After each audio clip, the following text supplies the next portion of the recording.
मासूम जस के हत्याकांड ने पूरे करनाल को ही नहीं बल्कि पूरे देश को हिलाकर रख दिया था और हर एक व्यक्ति के दिलो दिमाग में एक ही सवाल सफ़र कर रहा था कि अगर इस बच्चे की हत्या की है तो फिर किसने की है।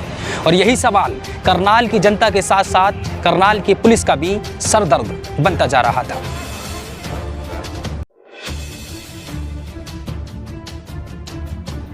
जनता के मुंह से निकली बातें पूरे करनाल को ही नहीं बल्कि पुलिस को भी परेशान कर रही थीं, क्योंकि अभी तक जस की हत्या का आरोपी पुलिस की पकड़ से दूर था। अब पूरे करनाल को इंतजार था कि किसी तरह ये पता चल सके कि मासूम जस की हत्या किसने की है। पुलिस पूरे तरीके से इस मामले की जांच में जुटी हुई थी। जहां भी जिस किसी पर पुलिस का शक जाता, पुलिस उससे पूछताछ करना शुरू कर देती। जांच पड़ताल के दौरान ही पुलिस ने सीसीटीवी कैमरा खंगोलना शुरू कर दिया। कड़ी मशक्कत के बाद एक सीसीटीवी कैमरा में देखा गया कि एक तांत्रिक एक झोला लेकर यहां से गुजर रहा है। फिर जिसके बाद पुलिस ने इस तांत्रिक को तलाश करना शुरू कर दिया। कड़ी से कड़ी जोड़ते हुए पुलिस इस तांत्रिक को ढूंढ निकालती है। जांच पड़ताल के बाद पता चलता है कि इस तांत्रिक का इस मासूम बच्चे की हत्या से कोई लेना देना नहीं है। पुलिस जितना इस मामले को सुलझाने की कोशिश कर रही थी, यह मामला उतना ही उलझता जा रहा था। जैसे जैसे वक्त गुजरता रहा वैसे ही शक की सुई दूसरी तरफ इशारा करती नजर आ रही थी और इस शक की सुई का इशारा इस बार जस की चाची की तरफ था। फिर जिसके बाद पुलिस ने फौरन ही अपना रुख मासूम जस की चाची की तरफ मोड़ दिया।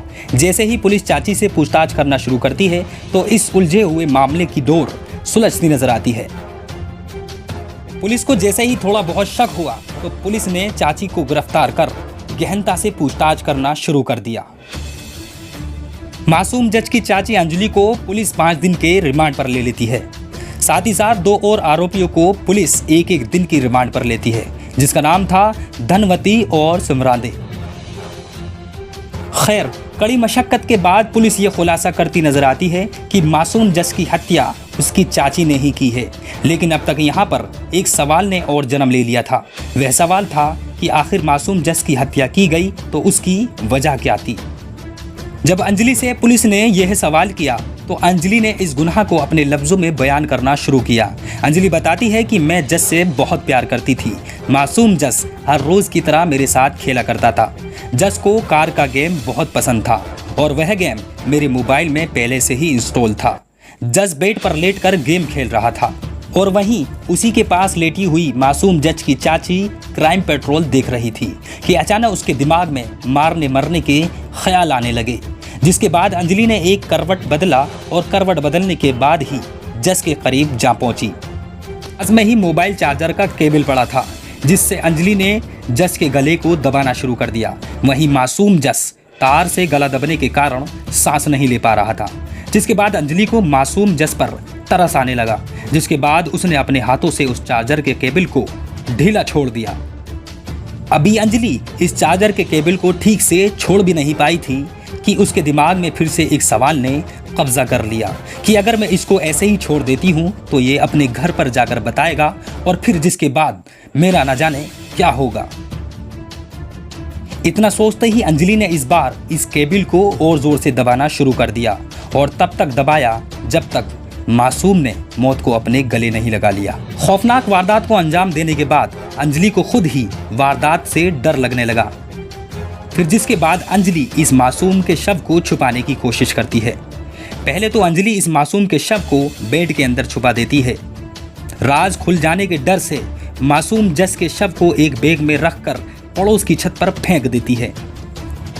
वहीं अंजलि के पति लवली ने एक चैनल से बात करते हुए बताया कि अंजलि दिमागी तौर से बीमार है और अब से पहले अंजलि एक बार अपने हाथ की नस भी काट चुकी है। साल 2017 में अंजलि ने अपने दाहिने हाथ की तरफ सीने के ऊपर अपने पति का नाम ब्लेड से भी लिख चुकी है।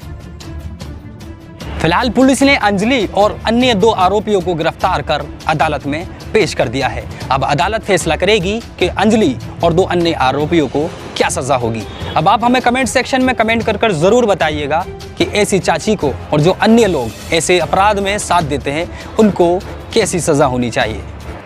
दोस्तों, इस घटना को सुनाने का उद्देश्य किसी का दिल दुखाना नहीं है, किसी को ठेस पहुंचाना नहीं है, बल्कि आप सभी को सचेत करना है। आप जहां भी रहें सुरक्षित रहें, सावधान रहें। इसी के साथ मैं याह्या खान सोज आपसे इजाज़त लेता हूं। मैं फिर से हाजिर रहूंगा किसी सच्ची घटना के साथ, किसी सच्ची कहानी के साथ। मैं उम्मीद करता हूं आप जहां भी रहेंगे सुरक्षित रहेंगे, सावधान रहेंगे। आदाब, नमस्कार, सत्य श्री अकाल, जय हिंद, जय भारत।